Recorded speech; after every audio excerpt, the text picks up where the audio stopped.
Hello, everybody, and thank you for tuning in to the Liberty Report.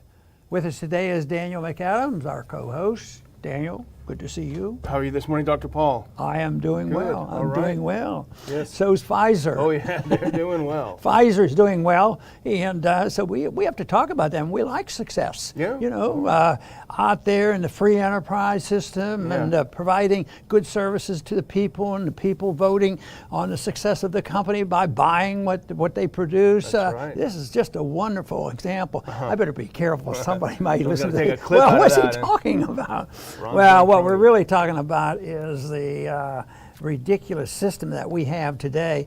The report just came out this morning about Pfizer. Pfizer's doing pretty well, you know, and their stock went up and they're making good profits. They're active with their lobbyist organization. They don't want any competition. Yeah. But they're concerned, you know, no matter how much money they have in the bank now and know how much control and plants that they have in the government, they want to secure long-term cash flow, and that's what this is about today. Zero Hedge, of course, good researchers had an article today that says Pfizer expects vaccine will be durable revenue stream. That sounds like let the cash flow. And I was making fun, but it shouldn't even be funny. It should be serious. That where does the cash flow come? When you think of the vaccines, who paid for the research? The people paid for the research. Who distributes it? People who are going to make money. Has it been scientifically proven to be a great vaccine? No, it hasn't.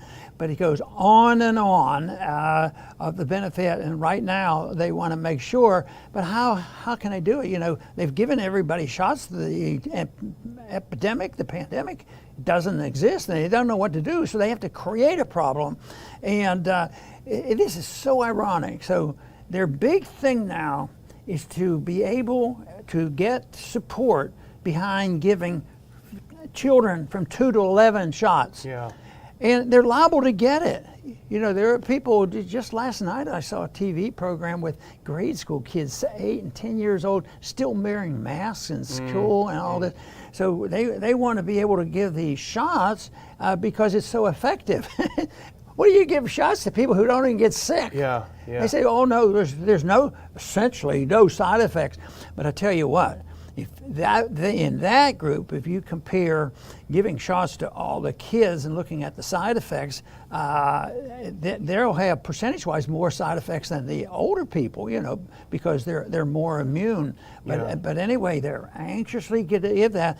And do you think Pfizer really care who pays for this as long as the money comes to the bank, their bank? Yeah. And that is just a terrible thing. I think it's terrible in many ways to start off with. I think it's terrible medicine, and we've been talking about that for a long time. But the lobbying system represents the political system we have, and Pfizer is very, very busy there trying to get the approval. At the same time, they want approval to give these shots to the kids. They want to make sure their intellectual property is protected, and because it's their property, it's their ownership of this vaccine, and it was not paid for by the Pfizer. It was paid for, you know, by the taxpayers. So this is a pretty good example to show how terrible the system is that we have. And if you want to talk about crony capitalism, or people want to know about it, they ought to just look into crony capitalism. And it's the same saying as a corporatism. It's corporations. Even yesterday on the conservative television station, they were condemning, you know, even corporations are bad. Like, astounding, they found something, you know.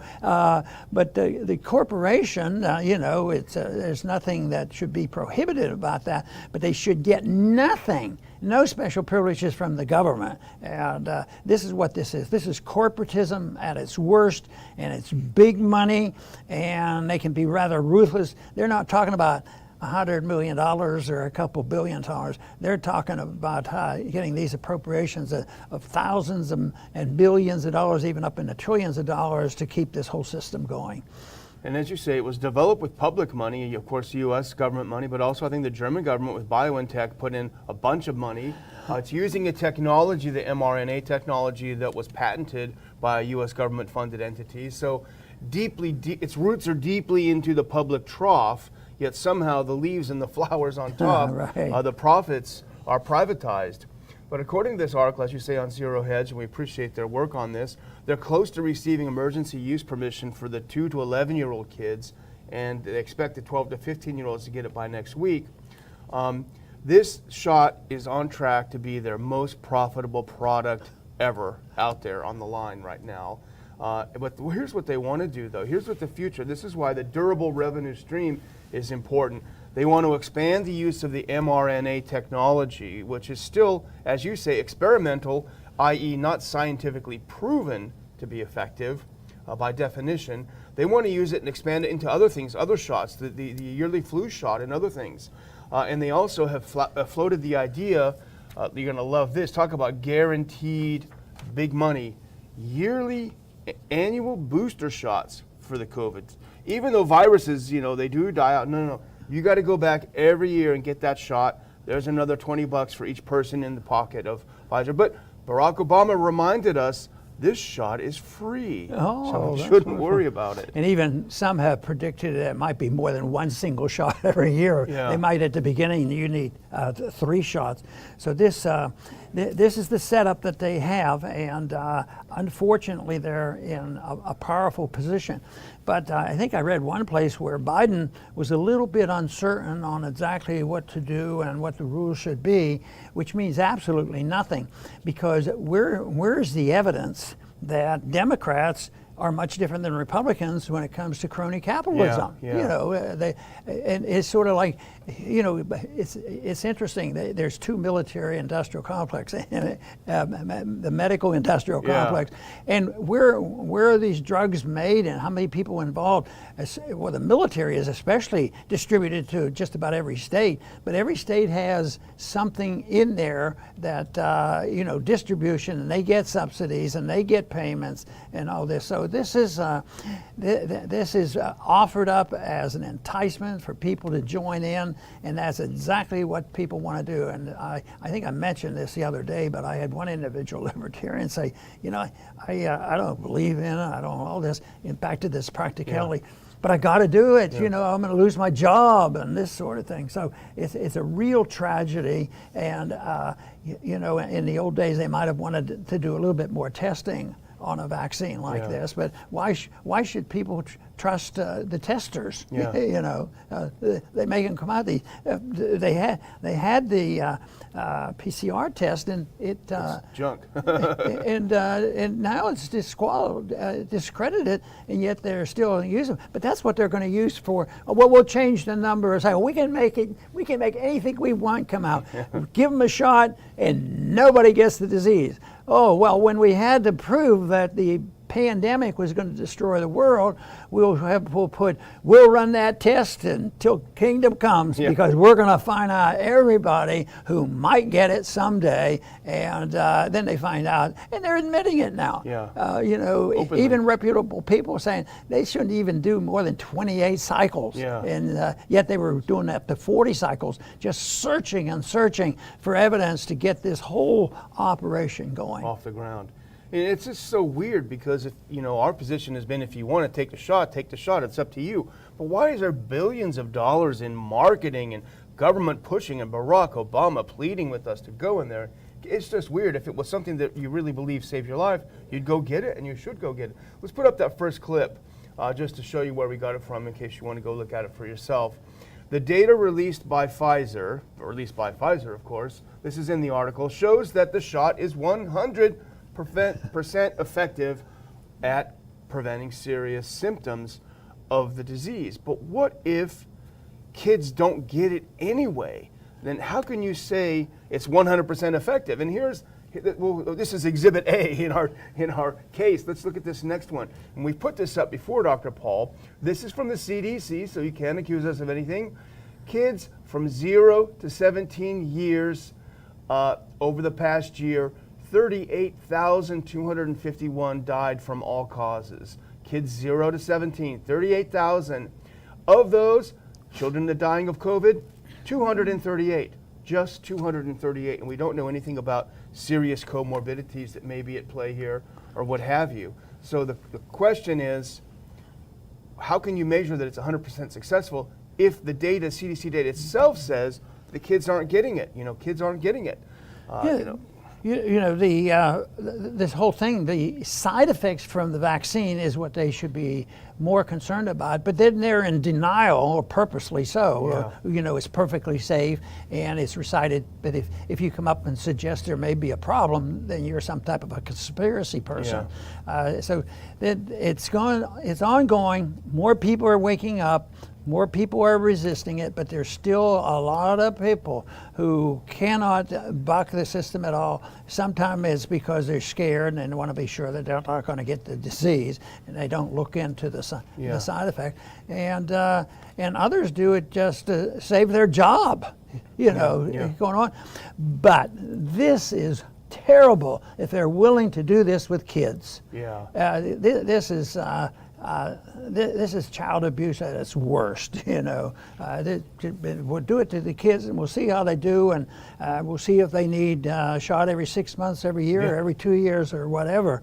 And but it's the money that drives it, and that is tragic. It's so far removed from how we understand the market works from an Austrian economic viewpoint that is so much different. This has nothing to do with freedom of choice. This has to do with political power and lobbying efforts and politicians who want to get it, and some petty politicians at local levels that all of a sudden, boy, we can write executive orders now. We have more power now than we've ever had. But we're going to see more people starting to resist that, and they should. They should resist it. And the meetings are still available. If you're tired of your school board and they pretend that they're open to the public, and if there's enough people going there and saying enough is enough, let our kids go to school and let our kids go to the ball game, and quit testing it on there. If there's hardly any chance of them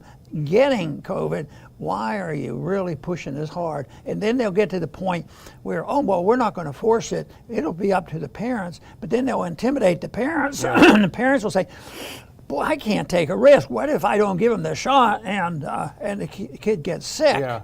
So it's a propaganda tool that they use to embarrass people if they don't go along with the schemes that they have. And you mentioned afraid and fear. Fear is such a powerful driver, as you know, Dr. Paul, because it leads you to do things that you would not otherwise do, like calm down and make a rational decision. This may be a very good decision for some people to take one of these shots. We don't know. We're not the experts on this. But fear causes people to act sometimes against their own self-interest. But fear is exactly what they're selling. And let's go to this next clip, which I saw this morning on Twitter.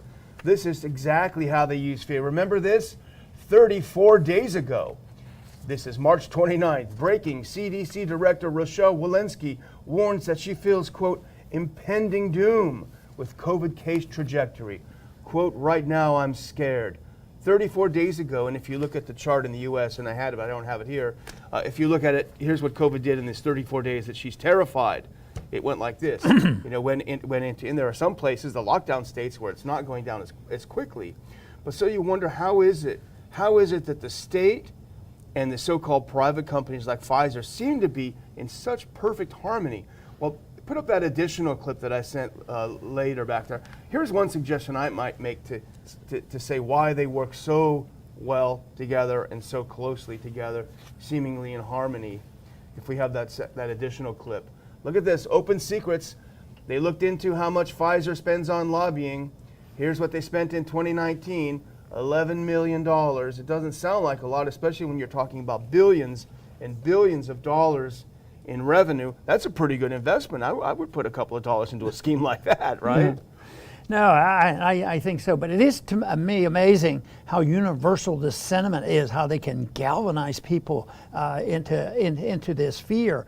And that is what is that's what has made them so successful, is they've been able to. So they have to control a lot in the media, and it's a complex thing. The media isn't the three major networks. The media is a lot more. It's social network, and this movement, which is very, very powerful and not all that easy to completely comprehend. And that is the cancel position that it's social pressures, and more fear, Yeah. build fear, put more fear and cause people to, just panic over this, and they go along with it. And the corporations and the corporations go along because, you say, well, why would they do things that are hurting their bottom line?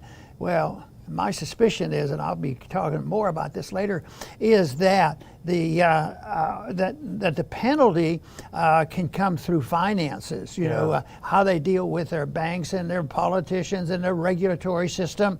So they have more than just their bottom line. Because it made no sense for the owner of a baseball team to lock people out when they had no proof that there was a great danger. And of course, the thing that we used the other day, which is a fantastic example, was 1957. Yeah. Tens, if not 50,000 people on the beach, and the pandemic or the environment there was much worse, and people did get sick, Yeah. but they didn't get hysterical, and they didn't get moved in the basis of fear. It wasn't such a powerful political tool. I think at that time the conditions were different. They were trying to calm people so that they didn't panic and kill each other. Yeah. But now, when you look at it, we've mentioned it so often, is lockdown. Look how many people have died from the lockdown. Yeah. Yes. More than the people, especially in the younger age, and they died, from the virus. Yeah, but that you're not allowed to talk about that. I wanted to throw one other thing up because I know this is something you've talked about, and this caught me this morning. We can put up that next clip. It's from RT. It's an op-ed in RT, and it's otherwise not that important other than the fact, and we do have some allies among progressives when it comes to crony capitalism and corporatism. They do tend to share our views on this. But this is a bad article. But it's also a good teaching opportunity for you, Dr. Paul, because you're so good at it. Here's Radley Blankenship. He wrote an op-ed piece for RT. Pfizer's obscene $900 million profit from its COVID vaccine in just 3 months proves that capitalism and public health are bad bedfellows. So here is Rodney Bradley, I guess his name is, saying that it's all capitalism's fault. Yeah, and that is important because under today's circumstances, capitalism is equated to ethical free market economics, and people are honest and this sort of thing. So anything that goes badly, then they say, well, see, we let you guys try this freedom markets and libertarianism, and look at what has happened. Well, it's all fake, because the concept that we have now is corporatism. It favors the big corporations, and the Pfizer groups get very wealthy, but they're not lonely people. Yeah. And you'd think, well, in this issue, Republicans are more for business people. They're probably the ones who commit this, crime. But it turns out that the Democrats are every bit as bad, if not as sometimes worse. Yeah. I mean, the current events are doing this, and this wokeism and everything, and they punish people. But the real danger is that if we don't straighten out the terms, and we see this failure, who benefits the most? The people who are promoting Marxism. Yeah. And that is their theme. Look how horrible this is. And they're no more principled than anybody else. They're not principled utilitarians, or they're not principled people who are humanitarians and want to help people. They're wanting to help themselves. But politically, they can use this and say, look how terrible this is.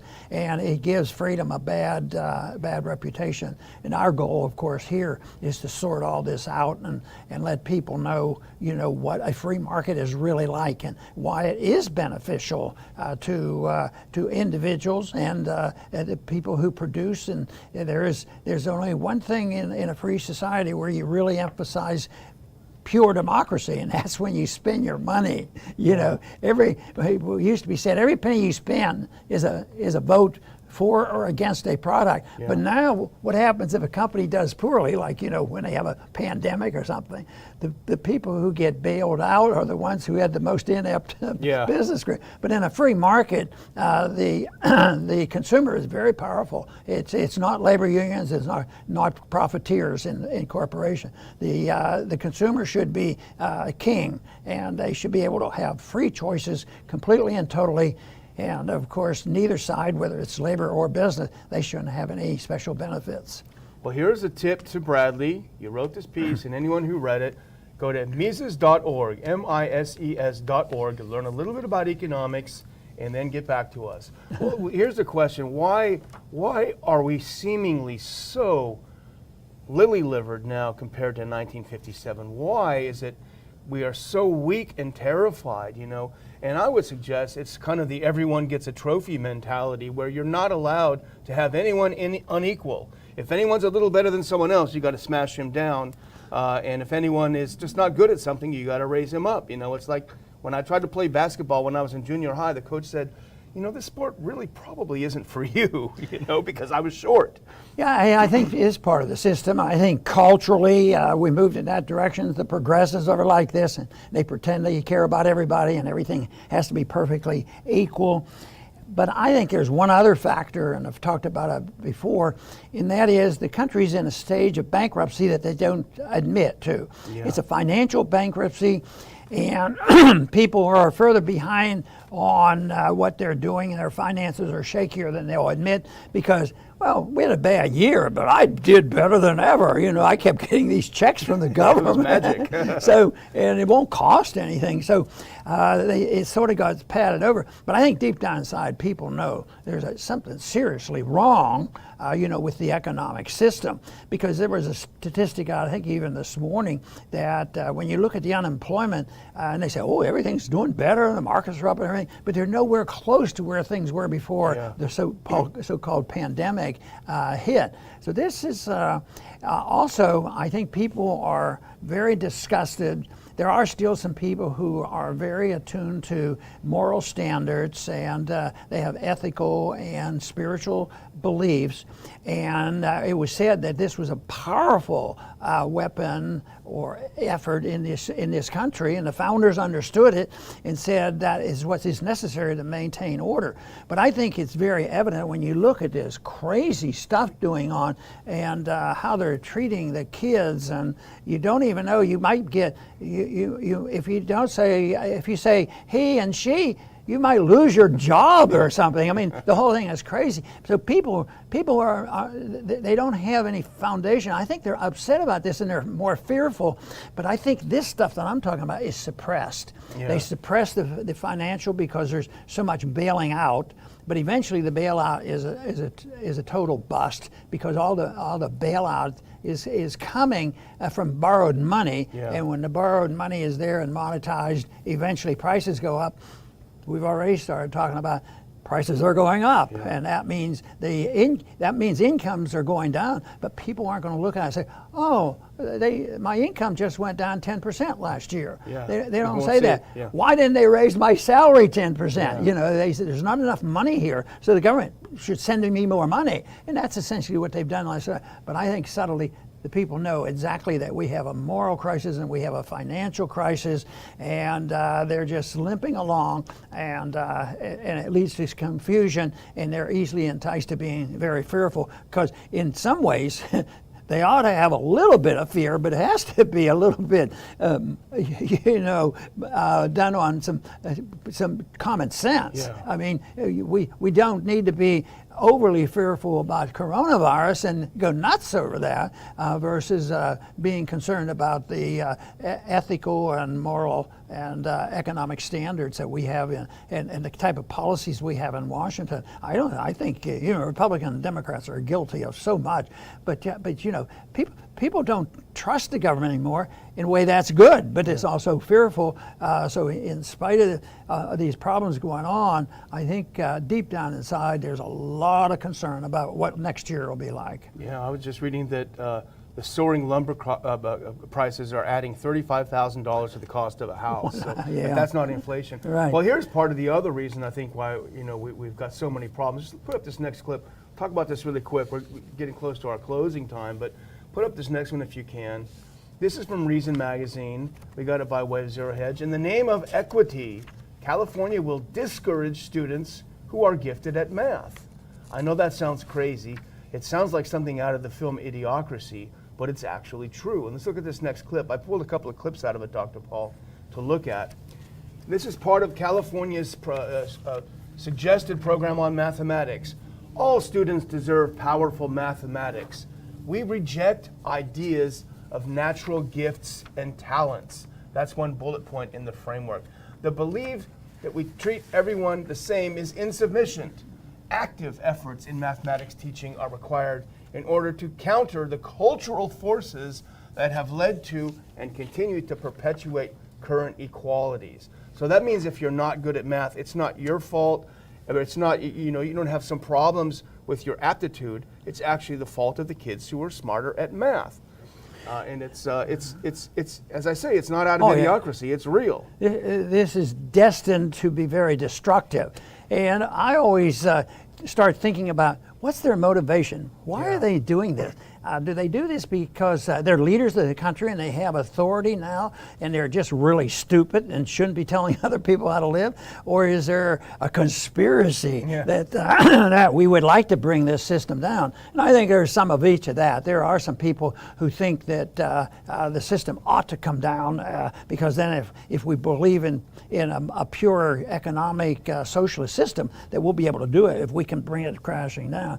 But I keep thinking about all this, about, I think you would think that equality sounds like a wonderful term, but it is a very, very dangerous term. Equality is, when you think equality will take care of us, it really eliminates liberty. Because if you look at a world, and all of history, individuals are important, and they should be able to make their own choices. They're supposed to be pro-choice, but they can't do this. The equality business. I keep thinking, what would be a good example of that? Well, I think that there's something very unfair about sports. Yeah. Why should these big guys get to play basketball? The tall guys have this advantage. I think it should be made equal. That's and right. we have to have equality in sports, equality in football, equality in track. That would be exciting, wouldn't it? And nobody would come. It would be sort of like nobody comes to an election in Russia or Soviet Union. Yeah. Well, everybody will come because you're all equal. 98% of the people came out and voted. So, but here, this equality stuff, see, but they're getting it mixed up with equal justice. Yeah. Equal justice is what they ignore because they don't give you equal justice by forcing this system of equality and punishing people who might be becoming less equal and better informed. So, but it also points out the imperfections of government schools too, because it's the government schools that are the most ruthless in following some of this progressive stuff, and that is also the reason why private education and homeschooling is growing, because people are starting to realize. And the other thing is the control of so much of this is the control by the unions. The unions, the teachers' unions, have done a lot to make this stay-at-home problem much worse. So the teachers' unions have a lot to do with this too. And I don't know. I think they just think they're smarter than everybody else. They're the group that probably think they're smarter, but they really aren't. But they've been indoctrinated. The indoctrination control is there, and it starts very early on. It starts in our early schools, but it certainly is pumped up by. It's almost like the better named school you go to, it might be the worse information you're getting.